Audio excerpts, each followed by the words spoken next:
Combien savent que dans Deutéronome chapitre 28, mon binôme a déjà fait allusion à quelques versets de ça, mais moi je vais prendre le texte lui-même. Et on va commencer à décrire ce texte-là et on va arriver en RDC puisque nous sommes en RDC actuellement. Nous allons parler de ce qui concerne la RDC.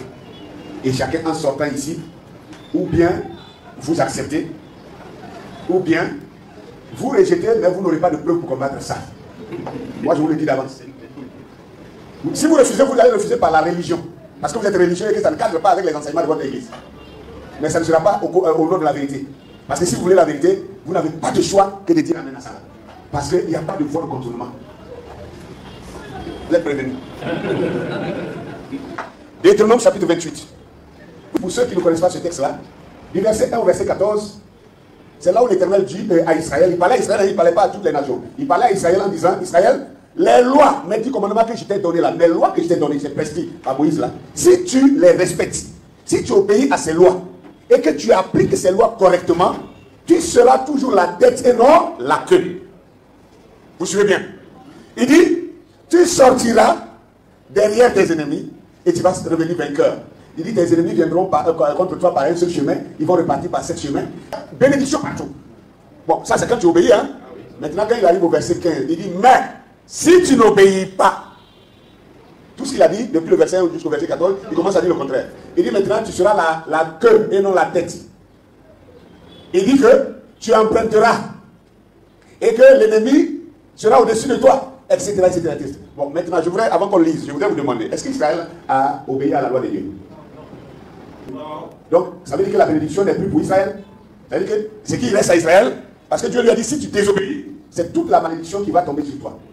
Donc, déjà, à partir de ce texte-là même, Dieu nous montre un signe pour identifier Israël. On va identifier Israël par quoi aujourd'hui? Non pas par la bénédiction, hein, mais par la malédiction.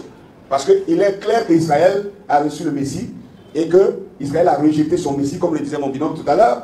Ils se sont arrêtés là pour dire qu'il soit crucifié et que son sang retombe sur nous et sur nos enfants.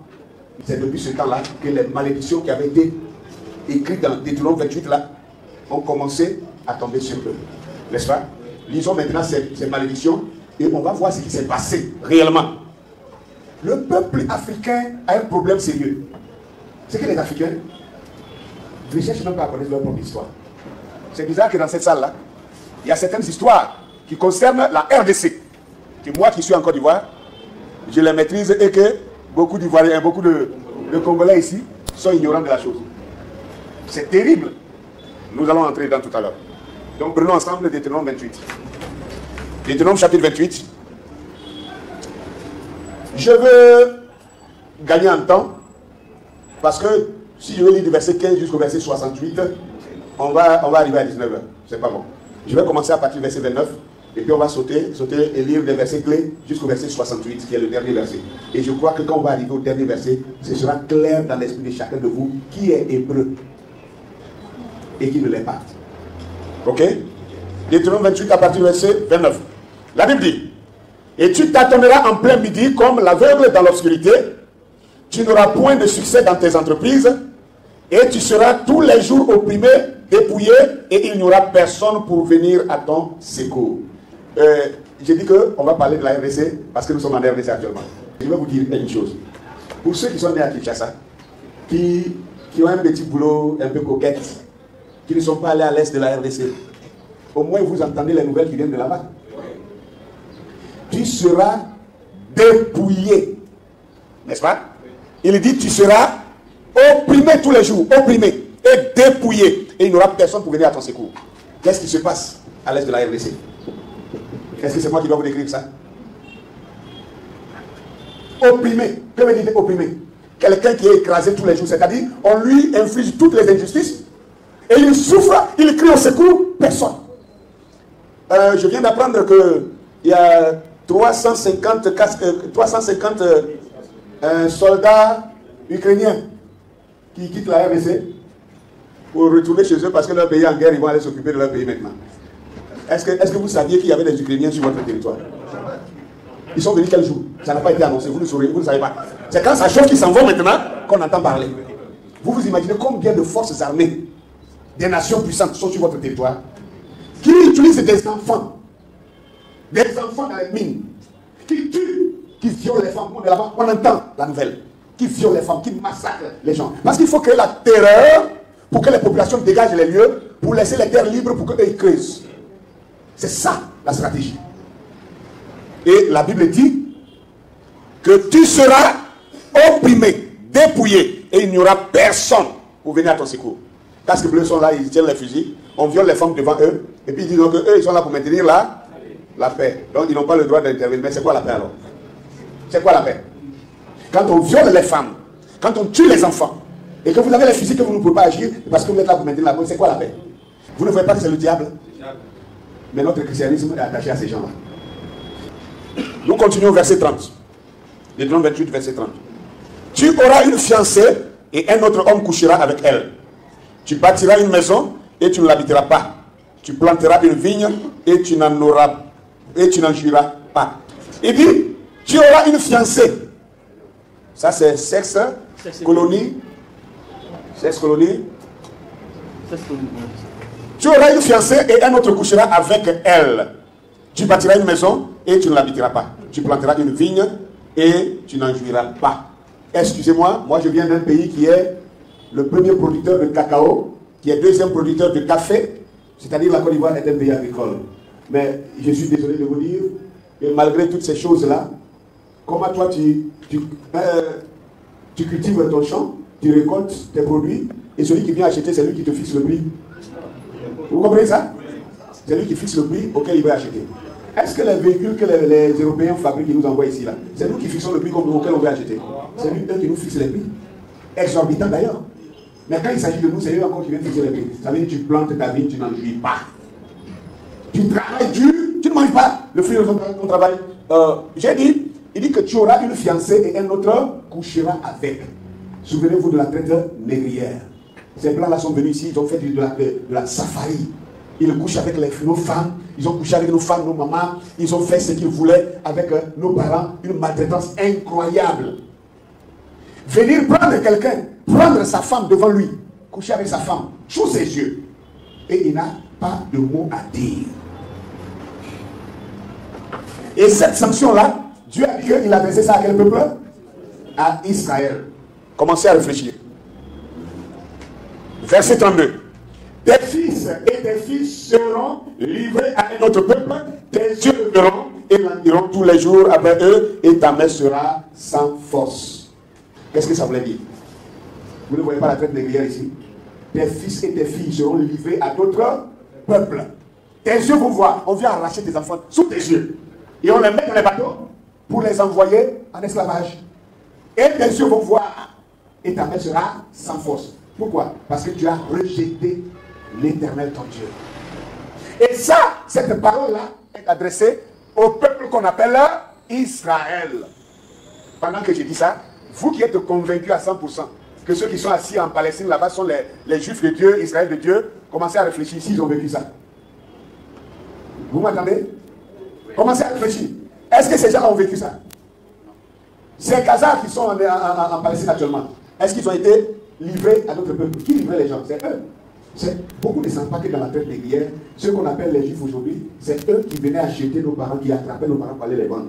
Les propriétaires des bateaux qui venaient prendre les esclaves, 90%, allez sur Internet, aujourd'hui personne ne peut mentir, surtout que je suis en conférence. Vous checkez tout à l'heure, vous allez checker tout à l'heure sur Internet, l'information va sortir, vous allez voir. 90% des bateaux qui prenaient les nègres, les esclaves en Afrique pour aller les vendre en Amérique, c'était les propriétaires, c'était les Juifs que vous voyez, qui sont en Israël aujourd'hui. Voyez-vous? Comment quelqu'un que vous dites que c'est lui qui est Israël, mais qui fait le contraire de ce que la Bible dit d'Israël? Vous comprenez quelque chose? Réfléchissez-en. Le verset 33. Un peuple que tu n'auras point connu mangera le fruit de ton sol et tout le produit de ton travail, et tu seras tous les jours opprimé et écrasé. Je reviens encore à vous. La RDC est vue comme un pays qu'on appelle le scandale géologique. Scandale géologique. C'est-à-dire, tu veux le coltan, c'est en RDC. Même la RDC regorge presque toutes les pierres précieuses qu'on peut trouver partout dans le monde. Il y en a ici, même si ce n'est pas en grande quantité, mais il y en a ici. N'est-ce pas? Mais vous qui êtes ici dans la salle, ici, là, y a-t-il un riche parmi vous? Celui qui est riche, qui lève sa main, je vais le voir. Hein? Non, laissez-le spirituel. C'est ça qui est le problème là.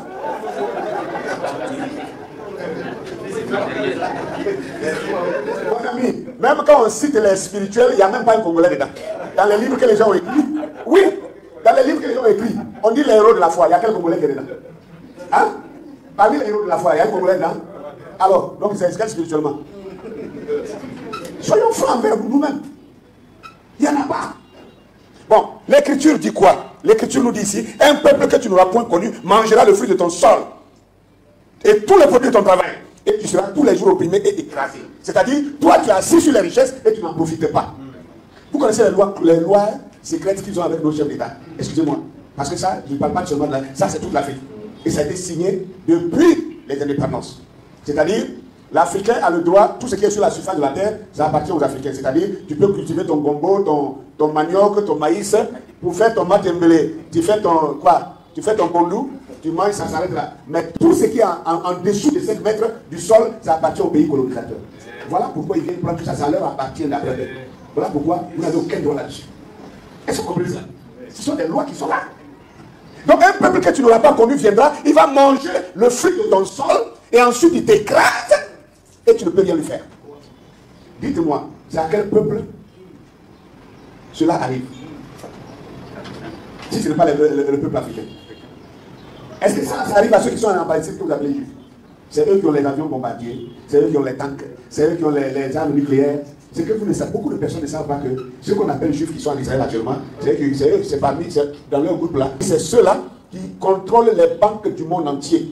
C'est ceux-là qui contrôlent les religions aussi du monde entier. C'est eux qui détiennent, qui sont propriétaires même de l'Amérique. Le Vatican, c'est eux.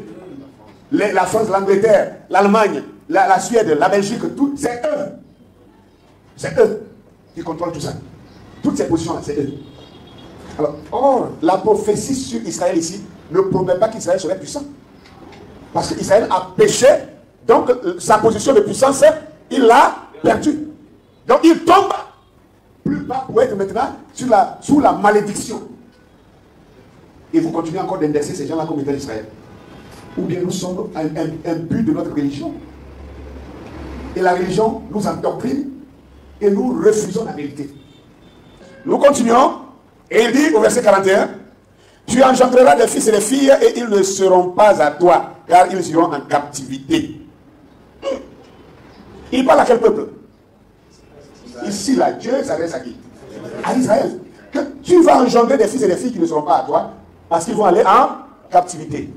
Le verset 43, l'étranger qui sera au milieu de toi s'élèvera toujours plus haut au-dessus de toi, et toi tu descendras toujours plus bas.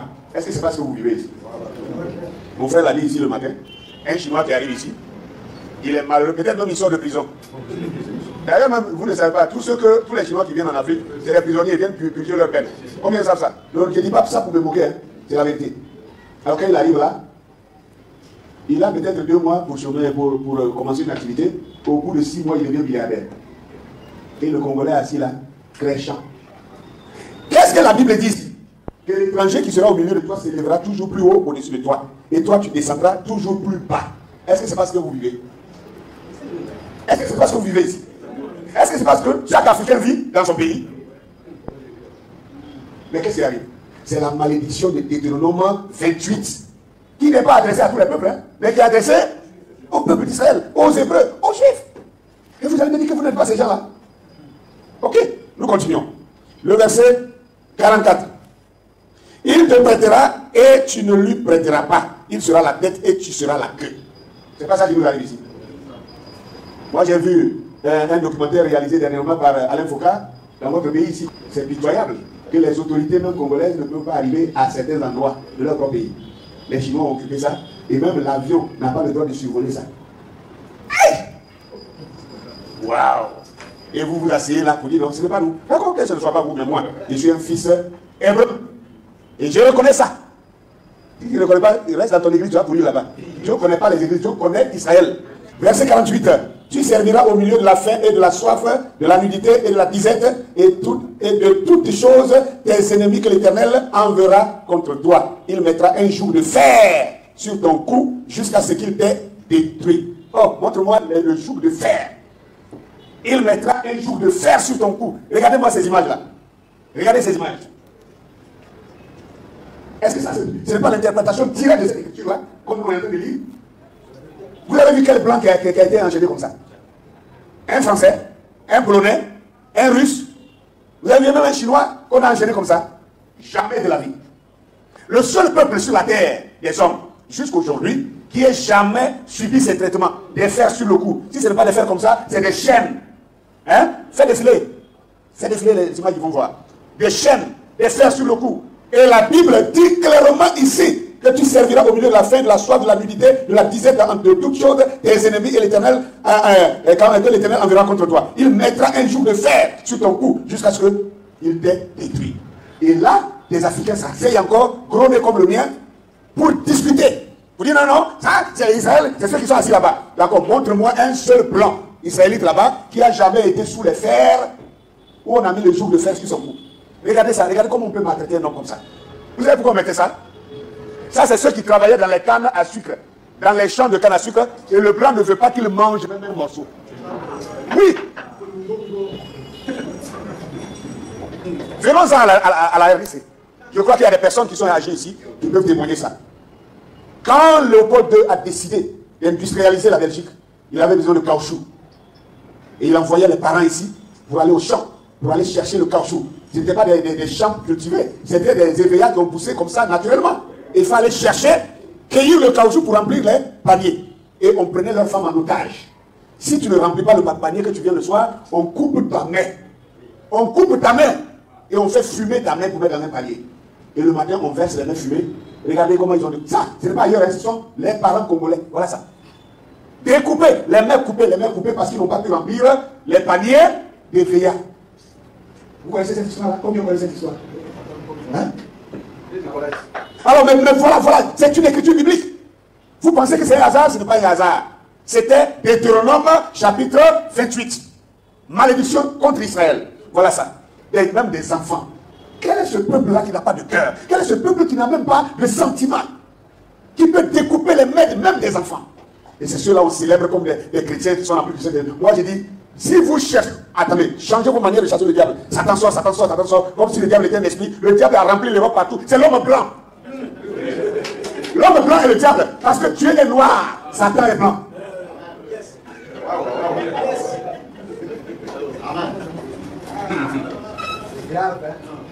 Oh, ça fait mal. Verset 49. L'Éternel fera partir de loin, des extrémités de la terre, une nation qui fondra sur toi d'un vol d'aigle, une nation dont tu n'entendras point la langue.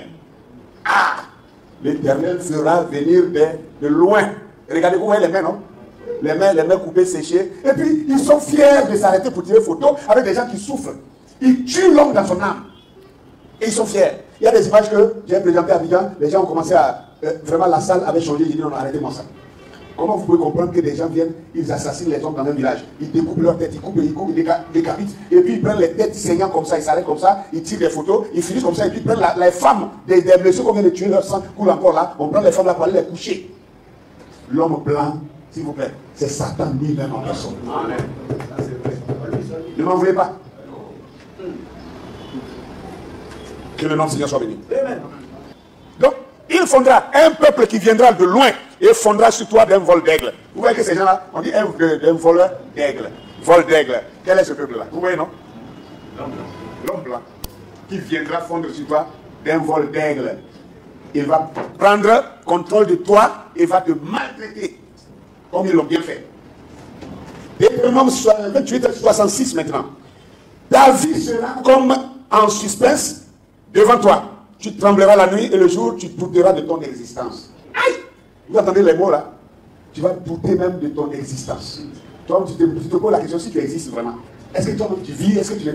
Bon, vraiment, vivre ou mourir, tu ne sais même plus ce qui est mieux pour toi. Comme dans un cauchemar. Il dit, tu douteras de ton existence. Ça, c'est trop fort. C'est pour ça qu'il ne faut pas jouer avec le Dieu d'Israël. Quand vous le provoquez, quand sa colère s'élève, vraiment, c'est sans limite. Et nous continuons de vivre ce malheur jusqu'aujourd'hui. Verset 67. Dans l'effroi qui remplira ton cœur, et en présence de ce que tes yeux verront, tu diras le matin, puisse le soir être là. Et tu diras le soir, puisse le matin être là. C'est-à-dire, tu penses que le soir sera mieux, mais quand le soir arrive, la terreur du soir là, t'amène à souhaiter que le jour se lève. Quand le jour se lève encore, tu dis c'est encore grand. Il n'y a même pas un temps de répit pour toi. Dans nos capitales, il y a un accalmie, un semblant d'accalmie, et on ne voit pas. Mais en Ituri, c'est ça non? En Ituri, à Béni, vers Goma, regardez ce qui se passe. Les gens vivent comme dans un cauchemar. Il n'y a pas de tranquillité. Tu ne sais pas à quel moment tu vas mourir. À tout moment, le drame peut arriver. C'est qu'elle vit ça. Et ça, c'est ce que Dieu avait promis à Israël pour avoir rejeté sa loi. Nous continuons le verset 68 maintenant. Il dit, et l'Éternel te ramènera sur des navires en Égypte, et tu feras le chemin dont je t'avais dit, tu ne le verras plus. Là, vous vous offrirez en vente à vos ennemis comme esclaves et comme servantes, et il n'y aura personne pour vous acheter. Waouh! Voilà la description du peuple d'Israël dans la Bible. Je ne parle pas d'Israël dans les journaux et dans les prédications, dans les églises, dans les imaginations, dans les films Hollywood. Ce n'est pas de ça que je parle. Je parle de la description du peuple d'Israël selon la Bible. Selon la Bible.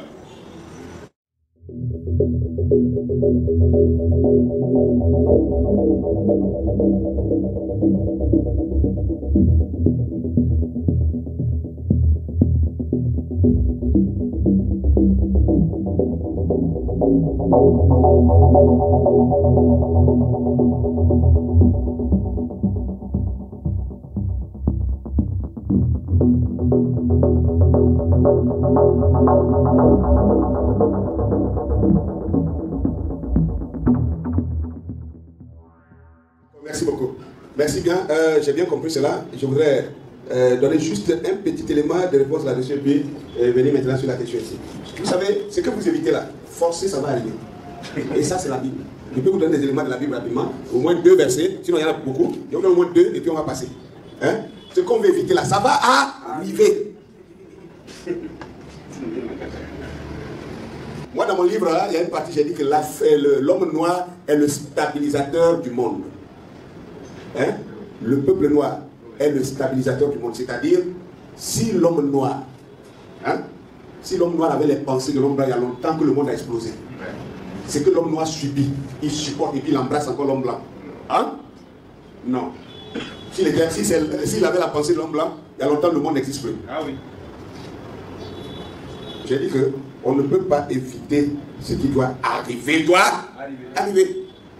Il y a un verset que j'avais prévu ici même. C'est ça que je suis en train de chercher. La Bible dit là-bas, ceux qui vous ont pillé là seront aussi pillés. Il dit, tels qu'ils vous ont vendu là, moi j'ai dit, moi l'Éternel, vous les vendrez aussi. C'est biblique, hein? Mais je suis, est-ce que c'est moi qui va dire aux gens, allez prendre les plans pour les vendre? Non. Non. Mais je suis en train de vous dire aussi que c'est des choses qui doivent arriver. Et quand ça viendra, ça ne viendra pas de l'ordre d'un homme. Vous voyez, mais non? Si vous voulez comprendre, moi je vous dis que ça a commencé. Hein? Comment? Je vous donne juste une petite analyse seulement et chacun de vous va voir un peu clair. Ce qui se passe en Ukraine, il y a 8 ans que cette guerre avait déjà commencé, n'est-ce pas? Mais ça n'intéressait pas trop les Occidentaux. Vous savez pourquoi c'est devenu avec force comme ça? Parce que la France perd la face en Centrafrique, la France a perdu la face au Mali, la France est en train de perdre au Burkina, la France est en train de perdre en Guinée-Conakry. Du coup, il voit que son empire est en train de s'effondrer. Hein?